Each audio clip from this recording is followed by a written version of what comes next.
যে চাপাপুরে একটা নদী আছে, সম্ভবত নাগর নদী, সেটাকে সম্ভবত। তো এই নাগর নদীর এক পাশ হচ্ছে চাপাপুর আর এক পাশ হচ্ছে নন্দীগ্রাম।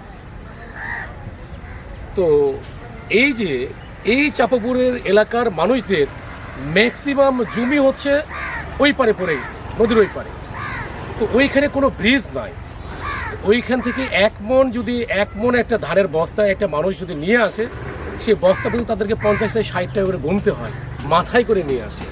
তা আমি তাদেরকে বলে আসি যে আল্লাহ সুবহানাহু ওয়া তাআলা যদি আমাদেরকে কখনো সুযোগ দেয়, তাহলে আমরা প্রায়োরিটি বেসে আপনাদের এখানে একটা ব্রিজ করে দেব, যাতে আমাদের এই জনপদের মানুষ ওই নন্দীগ্রামের সাথে যেন কমিউনিকেশনটা করতে পারে। আর এটা যদি করে আপনারা জানেন যে চাপাপুর যে বাজার, সেই বাজারটা হচ্ছে অনেক ঐতিহ্যবাহী একটা বাজার, 100 বছরের পুরাতন ঐতিহ্য আছে ওই বাজারের, ওই হাটের। তো আমরা যদি ওই ব্রিজটা শুধু যদি করতে পারি, তাহলে এখানে আরেকটা নতুন একটা হাব তৈরি হবে, একটা কমিউনিকেশনের। ওই পারের মানুষ এই পারে আসবে, এই পারের মানুষ ওই পারে যাবে।